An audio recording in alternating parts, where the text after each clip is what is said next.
আজ বানালাম পটল চিংড়ি দরমা রেসিপি ঘটি বাড়ি স্টাইলে।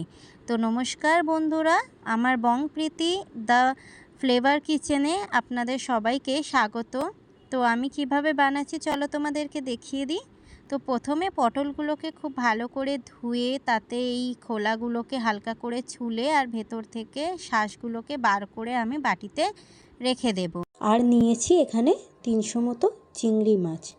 তো গ্যাসে কড়াই বসিয়ে কড়াইতে সর্ষের তেল গরম করে নিয়ে তাতে কিছুটা নুন আর কিছুটা হলুদ মিশিয়ে ভালো করে হালকা হাতে লাল লাল করে পটলগুলোকে ভেজে নেব।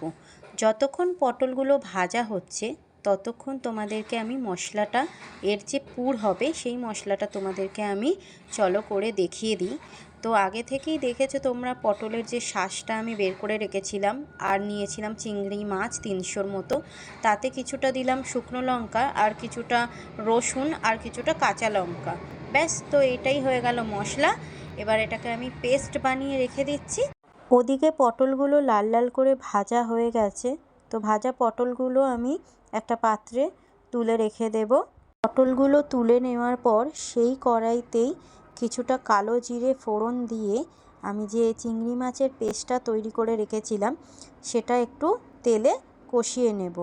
ওই পুরটা তৈরি করার জন্য একটু ভালো করে কষিয়ে নিতে হবে পেস্টটাকে। প্রয়োজনে তোমরা এখানে একটু ছাতুর ব্যবহার করতে পারো বা একটু বেসন দিলেও কিন্তু কোনো অসুবিধা হবে না, কারণ চিংড়ি মাছটা যখন তোমরা ভাজা ভাজা করবে একটু সামান্য জল বেরোতে পারে, আর এই জিনিস দুটো ব্যবহার করলে তোমাদের জলটাও টেনে নেবে এবং একটা চিটচিটে ভাব মতো পুর তৈরি হয়ে যাবে। তো একটু আন্দাজ মতো নুন, একটু হলুদ আর একটু মিষ্টি দিয়ে পুরটা কিন্তু খুব ভালো করে আমি নাড়াচাড়া করে একদম একটা কষা কষা পুর আমি বানিয়ে নিয়েছি। দেখো ঝরঝর করছে একদম, এটা কিন্তু রেডি হয়ে গেছে। তো পুরটা হয়ে গেছে, এবার পুরটাকে আমি নামিয়ে রেখে দেব ঠান্ডা হওয়ার জন্য। আর গ্রেভিটা বানানোর জন্য যে মশলাগুলো লাগবে সেগুলো তোমাদেরকে দেখিয়ে দিচ্ছি। কিছুটা আদা, কিছুটা রসুন, একটা গোটা টমেটো, বড় একটা পেঁয়াজ আর কিছুটা শুকনো লঙ্কা।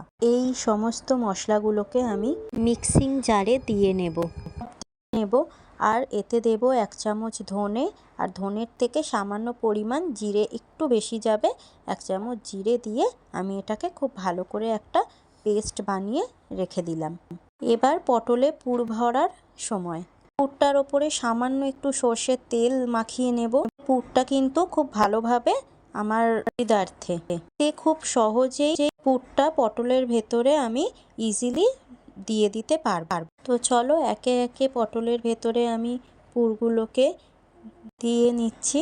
খুব হালকা হাতে ইটগুলো করতে হবে, চাপাচাপি করা যাবে না, তাহলে পটলগুলো কিন্তু ফেটে যেতে পারে আর পুরটাও বেরিয়ে যেতে পারে।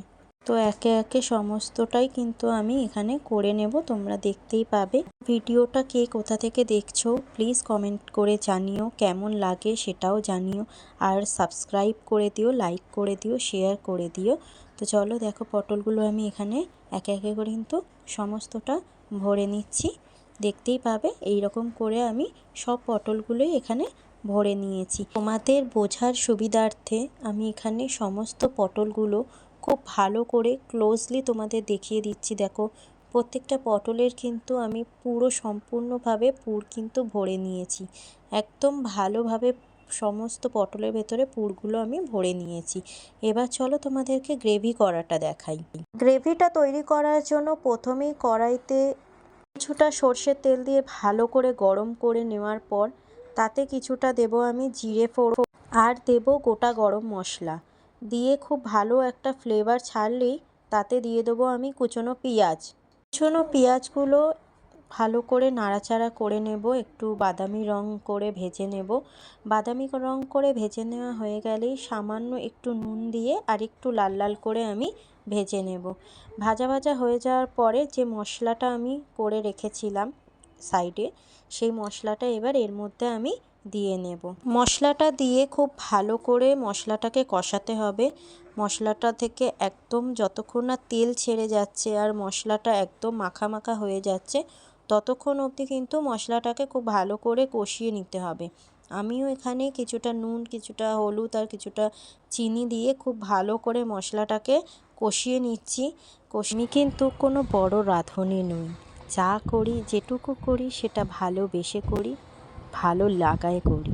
ভালোবেসে করলে সেটা তোমাকে কখনোই কষ্ট দেবে না। তো চলো, কথা অনেক হলো, এবার দেখো মশলাটা আমি কষাচ্ছি।